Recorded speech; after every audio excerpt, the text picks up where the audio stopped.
경제사 분야의 권위자시죠. 그래서 고려대학교 이송순 선생님께서 발표해 주시겠는데요. 주제는 전라도 농업의 발달과 사회적 변화입니다. 예, 박수로 청해 듣겠습니다.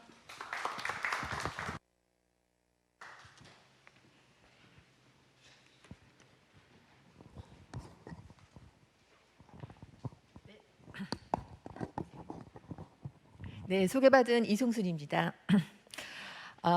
저는 오늘 발표를 준비를 하면서 전라도 농업에 대한 것과 농촌 사회를 하라고 해서 너무 많은 부분인데 이걸 어찌해야 하나 했더니 천년사의 성과를 정리해주면 된다라고 해서 제가 맡았는데, 오늘 다른 선생님들 발표문을 보면서 그런 차원이 아니었다라고 해서 너무 지금 당황스럽고, 그다음에 그래서 이 제 발표에 대한 토론을 맡아주신 이매영 선생님도 엄청 당황스러우셨겠다는 생각이 들면서, 이따 종합 토론 때는 제 발표문보다는 선생님이 가지고 계신 전라도 농업에 대한 단상이나 또 의견들을 그냥 피력해 주시는 그런 자리로 활용해 주셨으면 감사하겠습니다.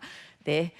저는 이 천년사 원고를 쭉 제가 또 좀 받아서 보면서 이 집필을 통해서 만들어진 성과들을 제 나름대로 좀 스토리텔링하는 형태로 그냥 정리를 했습니다. 그렇기 때문에 오늘의 발표는 뭐 제 개인적인 오리지널한 연구가 아니고 그야말로 천년사의 성과를 제가 대신해서 한번 정리한 것에 불과하다라고 하는 점을 좀 이해해 주시기 바랍니다. 자, 그러면 먼저 저는 생산력 문제와 그다음에 그 생산력을 둘러싼 생산관계, 그리고 그것이 만들어낸 농촌 사회의 변화를 나름대로 한번 정리해 보는 그런 발표를 준비했습니다. 기본적으로 뭐 앞에서도 계속 얘기했지만 조선 제1의 곡창지대라고 하는 곳이 전라도다라는 것이고요. 2018년 전라도 정도 천년을 기념해서 지금 이 자리가 만들어졌다라고 하는 것이고, 또 그 집대성이 전라도 천년사 편찬으로 나타날 것이다라고 하는 것이었습니다. 자, 그러면 생산력부터 좀 살펴보겠는데요. 먼저 이 전라도 지역은 서남 해안을 끼고 있기 때문에 개간 간척 사업이 매우 활발했던 그런 지역입니다. 조선 시대 때부터 서남해 지역 해안이나 도서 지역을 주로 중심으로 해서 이루어졌게 됐고요. 앞에서도 지금 조은할 때 설명해 주신 부분에서도 조금 얘기가 되었었는데, 13세기부터는 언전 개발이 시작되었다가 16세기, 그다음에 17, 18세기를 거치면서 이 지역의 대대적인 간척지 개발이 상당 부분 이루어졌다라고 하는 것입니다.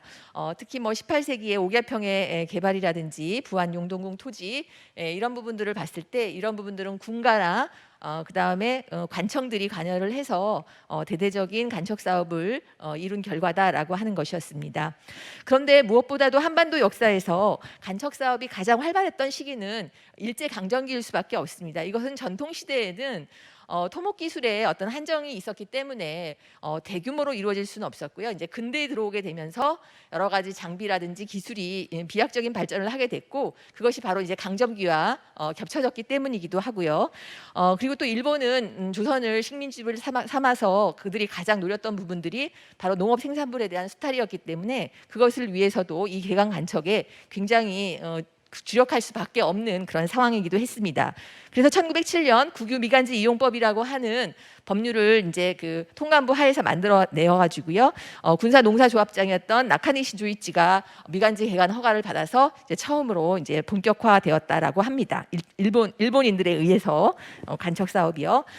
그런데 이제 이런 부분들은 1920년대 이후에 더욱 활발해져서 옥구 지역에서는 부리흥업이, 그다음에 김제나 부안에서도 많은 일본인들이 그 총독부로부터 허가를 받아서 이제 개간 간척 사업에 나서게 되었는데, 뭐 일부 완성된 부분도 있었지만 완성되지 못한 부분들도 있었는데요. 특히 부안 지역 같은 경우에는 우리가 이제 해방 이후에 개화도 간척 사업을 진행을 할 때 그 영역이 매우 유사했다라고 얘기를 합니다. 그런 만큼 일본인들이 이 지역에 있어서의 개간 간척에 굉장히 많은 이제 나름대로 공을 들였다라고 하는 것은 알 수 있고, 그다음에 고창 지역에 있어서는 김현수가의 삼양사의 해리 간척 이런 부분들이 가장 대표적인 거라고 할 수 있습니다. 그런데 이렇게 뭐 특정 지역뿐만 아니라 이 개간 간척이라고 하는 것은 해안을 따라서 가기 때문에요. 행정 경계와 무관하게 서해 연해 지역에 전반적인 전라남북도를 걸쳐서 간척 사업들이 허가되고 있는 모습들을 볼 수 있고, 특히 또 이제 전라남도로 내려오게 되면은 다도해 부근에 여러 가지 그 독특한 그 해안선을 바탕으로 해서 대규모는 아니더라도 소규모로 상당한 부분에 많은 간척 사업이 활발하게 진행되었다라고 하는 것을 알 수가 있습니다. 그런데 이제 해방이 된 이후에는 1960년대까지는 민간 차원의 간척 사업으로만 진행이 됐기 때문에 큰 성과를 거두지 못하다가 1970년대 이후에 대단히 농업종합개발사업 추진 속에서 개화도 간척 그리고 지금 우리 전라도의 대표적인 상징이라고 할 수 있는 새만금 종합개발사업 이런 부분들을 통해서 개강 간척 사업의 대미를 장식했다 이렇게 말씀드릴 수 있겠습니다. 그다음에 이제 무엇보다도 일제 강점기에 농업 생산력 부분에 있어서는 이 삼미증식 계획이라고 하는 일제의 식민 정책이 상당한 영향력을 행사했던 것은 부정할 수가 없습니다. 그러나 이런 삼미증식 계획의 목표라고 하는 것은 분명히 일본으로의 쌀 이출과 그를 통한 일본 제국권 내의 어떤 식량 문제 해결이라고 하는 것이었지 조선인들을 위한 것은 아니었다라는 것은 뭐 명확관화합니다. 그런데 이 삼미증식 계획에 있어서는 무엇보다도 이제 그 방식에 있어서 토지 개량 사업을 통한 이제 삼미증식이라고 하는 부분들에 일제가 주목을 하게 됩니다. 그리고 이것을 보다 더 효율적으로 하기 위한 방안으로 수리조합이라고 하는 것을 만들어서 토지 개량을 이제 해 나가게 되는데 그 대표적인 하나의 사례로서 후지 간따로의 이제 그 전북농장이 그러니까 주체가 되어서 이제 그 시행한 이믹 수리조합이라고 하는 사업이 있었습니다. 근데 이 부분들은 저수량주와 미간지를 소유한 일본인 지주가 수리 시설이 결여된 농사 개량 사업의 한계를 인식하고 그 지역에 살고 있었던 다수의 조선인 소유자를 편입시켜서 자신들의 이익을 극대화했던 그런 이제 사업 방식이었다라고 하는 것입니다.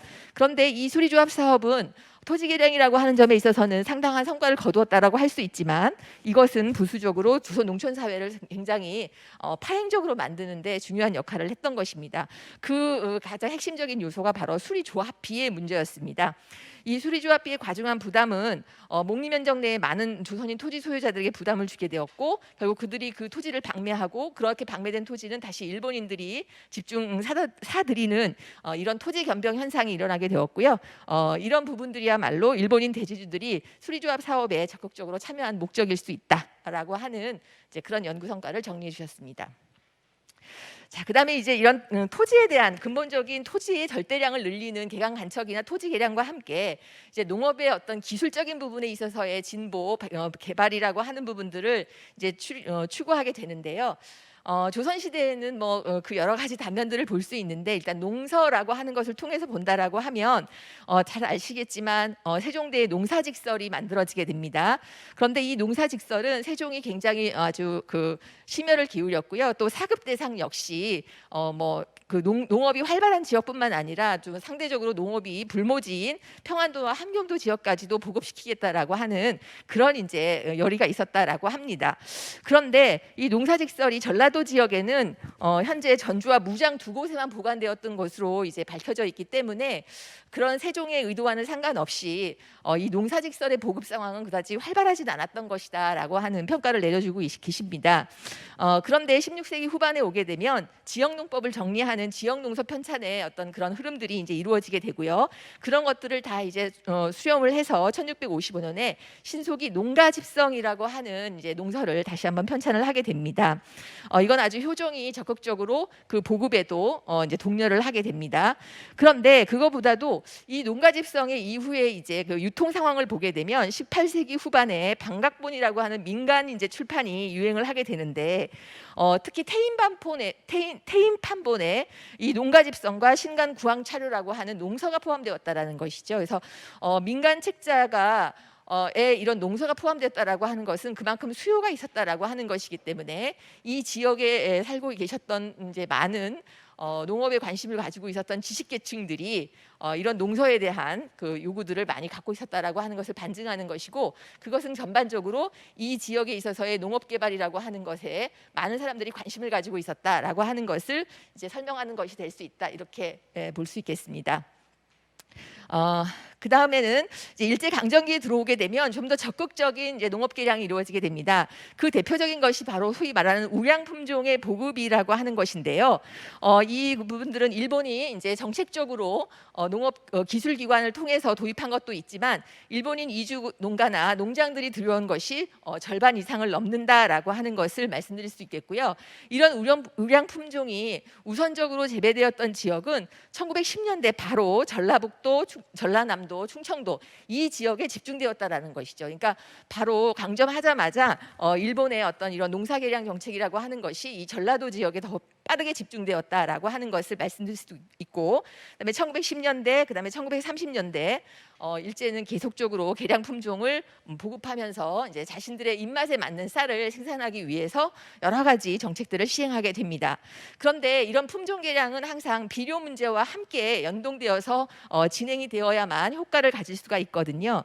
그래서 특히 산미증식기의 기간 동안 이 비료에 대한 전반적인 이제 그 집중적인 그 시용이라고 하는 것을 일제가 이제 강요하기 시작을 했는데, 상대적으로 전라북도와 전라남도의 토양의 성격을 봤을 때 전라북도 지역은 비료를 사용하지 않으면 상대적으로 생산력이 낮았습니다. 그런데 전라남도는 비료를 사용하지 않아도 그 생산성이 매우 높은 상대적인 비옥한 토지였다라는 것이죠.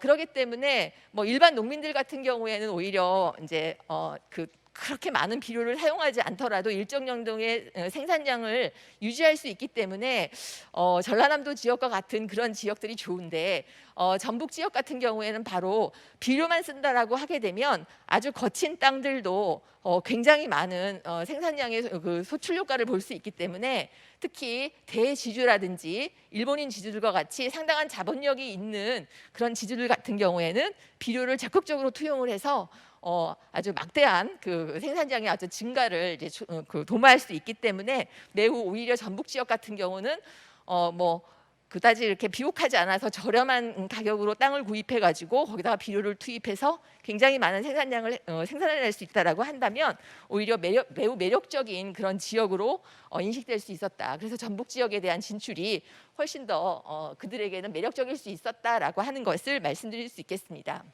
그래서 일제 시기에 이러한 그 일제의 토지 개량과 농사 개량을 통한 그 산미에 대한, 쌀에 대한 증산에 대한 어떤 그 집착이라고 하는 것은 대단했고요. 특히 이제 뭐 전시기를 거치면서 더욱더 조선 쌀에 대한 요구는 커졌습니다. 그러나 이제 조선인들은 그럼에도 불구하고 그다지 배불리 먹지 못했던 것이죠. 이 부분들은 해방 이후에도 계속 이어지게 됩니다. 그러다가 1960년대 오게 되면 전 세계적으로 소위 녹색혁명의 붐이 불게 되고요. 이런 과정에 한국도 적극적으로 동참을 하게 됩니다. 그래서 국제미장연구소에 연구 인력들을 파견해서 이제 새로운 어떤 품종들을 이제 개량하게 되는데요. 그 대표적인 것이 바로 우리 너무 잘 알고 있는 통일 품종입니다. 이 통일 품종이 만들어져 가지고 1971년부터 전국적으로 보급되기 시작을 했고요. 이 보급이라고 하는 것을 전 사회적인 동원 체제를 형성을 해서 거의 반강제적으로 이제 초기에는 시행을 하는 그런 부분들이었는데, 여기에 물론 뭐 정책적인 강제도 물론 있었지만은 또 이런 부분들을 하나의 기회로 삼아서 자신들의 삶을 이제 더 적극적으로 개발하고자 했던 농민층들도 있었다라고 하는 것은 부정할 수가 없습니다.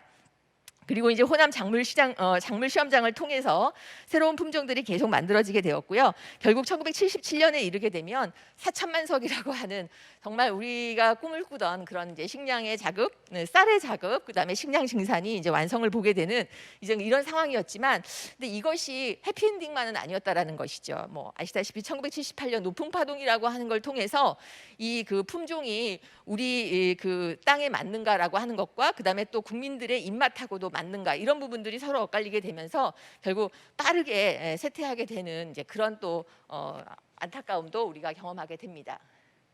예, 그다음에 이제 생산관계 부분 보도록 하겠습니다. 이 생산관계 부분에 있어서 조선시대의 지주소작 관계에 대해서도 좀 살펴본다라고 하면 의미가 있겠지만, 거기까지는 제가 접근하기가 좀 어려웠었고요. 일단 근대적인 토지 소유권이 확정된다라고 하는 것이 갖는 농업 생산 관계에서의 중요성이 있습니다. 바로 이 부분들은 1897년 대한제국이 선포되고 광무개혁의 일환으로 양전지계 사업이 계획되었다라고 하는 것부터 우리가 살펴볼 수가 있습니다. 그래서 양지하문이 설치되고 지계하문이 설치되었는데요. 이 사업을 통해서 양전과 양안을 작성했고 지계가 발급되기 시작했습니다. 그러니까 우리는 토지조사 사업이 우리 내부적인 개혁 욕구에 의해서 먼저 시동이 걸렸다라고 하는 것을 분명히 알 수 있는 것이고요. 이 단계에서 전라북도의 모든 구대는 양전과 양안이 작성이 완료가 됩니다. 그만큼 전라북도라고 하는 지역에 있어서의 이제 생산관계라고 하는 부분들이 훨씬 더 적극적으로 이제 요구가 되었다라고 하는 것을 알 수가 있습니다. 그러나 우리는 1910년에 이제 일제에 의해서 강점이 되었고, 바로 이러한 양전지계 사업을 일제가 토지조사 사업이라고 하는 것으로서 계승해서 실시하게 됩니다. 그러나 식민 권력이 했기 때문에 그 내용은 상당히 많은 차이가 있었죠. 그러나 토지조사 사업의 핵심은 바로 근대적인 일물일과적 배타적 토지 소유권의 확정이라고 하는 부분들에 있었습니다. 이런 과정은 바로 이제 준비조사 과정이라든지 그다음에 토지 소유권, 그다음에 토지 가격, 지형 지모 조사 이런 과정들을 이제 쭉 진행을 하게 되는데요. 결국 이 토지조사 사업을 통해서 확정된 토지 소유권이라고 하는 것은 한국의 근대적 토지 소유권의 원시적 취득으로서 현재까지 법적으로 인정되는 것입니다. 근데 대체적으로 조선 그 전북 지역 같은 경우에는 1914, 15년, 그다음에 전남 지역 같은 경우는 1913년부터 16년에 걸쳐서 이 소위 말하는 토지 신고라고 하는 것이 이루어지게 되었고요. 그다음에 그것을 사정하고 등기를 시행하는 시점은 1916년, 17년, 1916년, 18년. 아무래도 전남 지역은 도서 지역도 있고 좀 범위가 좀 넓다 보니까 시행 기간이 전북에 비해서는 좀 집중되지 못한 점들은 있었습니다. 근데 그러나 이런 그 토지 사정에 대해서 내부적인 분쟁지에 대한 요구들이 굉장히 많았고요. 이 분쟁에 있어서 실질적으로 전라남도는 훨씬 더 분쟁의 신청 건수가 많았습니다. 이제 이 부분들 같은 경우에는 기존의 국유지와 민유지의 이런 구분 속에서 과도하게 이제 그 사정 과정에 있어서 민유지라고 주장하는 부분들이 수용되지 않고 국유지로 사정됐던 토지들이 많았던 그런 양상들을 이제 볼 수가 있게 됩니다. 그런데 불복 신청의 주체를 보게 되면 전라북도는 일본인이 훨씬 더 많이 불복 신청을 합니다. 근데 전남은 조선인이 많이 합니다. 이런 걸 봤을 때 전라북도 지역에 일본인들이 이미 많이 들어와서 이 토지 소유권을 둘러싸고 서로 분쟁이 발생되고 있었다라고 하는 점을 우리가 알 수가 있겠습니다. 그다음에 이제 토지조사 사업이 완료된 이후에 전라도의 토지 소유 규모를 보게 되면 국유지의 면적 증가가 뚜렷이 나타납니다. 이거는 뭐 전반적인 토지조사 사업의 이제 결과가 이 전라도 지역에도 그대로 투영된다라고 하는 것을 알 수가 있는데요. 전체적으로 보게 되면 밭의 면적이 토지조사 사업 이후에 일어납니다. 그거는 이제 왜 이렇게 밭이 늘었나라고 한다고 하면 노는 이미 기경지로 사람들이 자신의 소유권에 대한 확실한 이해가 있었던 반면에 밭 같은 경우에는 새로 개간을 한다거나 토지 소유권이 불분명했던 부분들이 많기 때문에 토지조사 사업을 통해서 밭의 면적들이 더 확정적으로 이제 규정되었다라고 하는 것을 이제 것으로 이해하시면 되겠고요. 그러나 이제 논밭의 자소작 비율을 보게 된다라고 하면 전반적으로 소작지의 비율이 계속적으로 높아지고 있는 양상을 전라남북도 모두 다 확인하실 수 있습니다. 결국 토지조사 사업을 통해서 식민지 지주제가 확대되어 갖고 있었다라고 하는 것은 분명히 우리가 확인할 수 있습니다. 예. 그러다가 이제 해방 이후에 우리는 이 식민지 지주주의에서부터 그야말로 해방되어야 진정을 해방을 맞을 수 있다라고 모든 사람들이 생각하게 됩니다. 그러나 그 과정 또한 순탄치는 않았습니다. 그렇지만 1950년에 대한민국 정부는 농지개혁법을 개정해서 결국은 농지개혁을 실시하게 되고요. 이 농지개혁은 여러 가지 우여곡절이 있었지만 한국 농업에서 지주소작 관계를 해체시키고 자정농 체제를 확립시키는 분명한 계기가 되었고요. 반면에 또 하나는 사회적 지배 세력으로서의 지주층을 해체시킨다라고 하는 의미도 있었습니다. 그리고 뭐 이해하시겠지만 전라북도 지역이 지주소작 관계가 더 강했던 만큼 이 농지개혁 과정에 있어서도 분배 면적의 규모라든지 그다음에 그 피분배 지주의 숫자라든지 이런 면에 있어서는 단연 수익권이었다라고 하는 것을 아실 수가 있습니다. 그리고 이 농지개혁을 통한 지주 세력의 해체는 상대적으로 전라북도의 경제적 정치적 침체로 일단은 이어질 수밖에 없었습니다. 왜냐하면 그 사회를 리더하고 있었던 주류 계층이 갑자기 세력이 약화되게 되면 그것을 대체할 수 있는 세력이 성장하기까지 상당한 이제 혼란기를 겪을 수밖에 없는 그런 이제 사례라고 보실 수가 있겠고요. 뭐 우리가 정치적으로 지지 여부를 떠나서 김성수 일가가 가지고 있었던 그 영향력이라고 하는 것이 농지개혁을 통해서 많이 해체됐다라고 하는 이런 상징적인 사건들도 우리가 이해를 할 수가 있습니다. 이런 과정에서 농지개혁과 한국전쟁 그다음에 군사 쿠데타로 인해서 정치 권력의 그 지역적 기반이 호남에서 영남으로 이동되는 이런 이제 상황을 만나게 됩니다. 농지개혁은 그리고 또 경제적인 측면에 있어서는 영세소농 중심의 영농 체제를 이제 구축하는 이제 그런 상황이 되었고요. 그러나 이 3헥타르라고 하는 한계를 주었지만 실질적으로 3헥타르보다도 훨씬 더 소규모의 농지들을 결국 분배받게 되었기 때문에 농민들이 이것을 통해서 자신들의 부를 근본적으로 확대시키는 데는 상당한 한계가 있었다 이렇게 볼 수가 있겠습니다. 시간이 빠르게 진행하겠습니다. 예, 전라도 농촌 사회에 있어서는 전근의 시기에는 자연재해에 대한 기근은 정말 치명적인 재앙이었습니다. 그렇지만 이 부분들을 서로 보완하기 위한 정부라든지 아니면 민간에 있어서의 여러 가지 시스템이 있었기 때문에 조선 사회는 유지가 될 수 있었다라고 하는 점을 말씀드릴 수가 있겠고요. 그러나 19세기에는 이 세도 정치의 타박이 훨씬 더 심해지게 되면서 결국 이런 상황에서 이제 임술 농민 항쟁이 발생하게 되고 전라도도 그 중심에 있었다라고 하는 겁니다. 그래서 익산과 순천 분기를 대표적으로 저희가 이제 이해할 수가 있고요. 그다음에 정부에서는 이러한 문제들을 해결하기 위해서 삼정 이정청을 설치하고 지역 여론을 수집을 했는데 전라도 지역에서는 특히 기정진의 문화센터를 중심으로 해서 이런 적극적인 사회 개혁책들을 제시하기도 했다라고 하는 것을 말씀드릴 수 있습니다. 그다음에 일제 시기에는 이제 농업 전라도의 특징이 뭐냐, 농촌 사회의 특징이 뭐냐라고 한다면 일본인들이 나의 이웃으로 들어오게 되었다라고 하는 점이라고 보실 수 있겠습니다. 바로 이제 그 내용들을 좀 정리한 내용입니다. 그 다음에 이제 마지막으로는 우리가 해방 이후에 한국 농촌 사회의 변화에 있어서 가장 핵심이 될 수 있는 여러 가지 제도는 아무래도 새마을 운동, 캠페인은 새마을 운동이다라고 하는 건 우리가 부정할 수 없는 내용이라고 생각이 됩니다. 굉장히 어려운 상황들 속에서 농촌 주민들의 삶과 생활 여건이 개선되었기 때문에 이에 대한 농민들의 지지들도 상당 부분 있었습니다. 그러나 이런 물질적인 변화뿐만 아니라 소위 말해서 농촌 군대화라고 하는 명목 하에서 정신개조와 정신교육이라고 하는 것들을 강요하게 되고요. 이런 과정에서 국가의 강제적인 개입이라든지 그다음에 동원 이런 것들이 이루어졌기 때문에 전라도의 농촌 사회뿐만 아니라 많은 농촌 사회에서 이 새마을 운동에 대해서는 또 다른 비판의 목소리들이 나오게 되고 이것은 또 정치적인 세력의 부침과 더불어 가지고 또 우리들에게는 또 새로운 의미로 다가오게 되는 이제 그런 상황들도 맞이하게 되었습니다. 네, 너무 많은 내용들을 좀 정리를 하다 보니까 했고요. 이거는 정말 이 천년사에 집필된 원고들의 이런 내용들이 다 정리되어 있다라고 하는 말씀을 다시 한번 드립니다. 예, 감사합니다.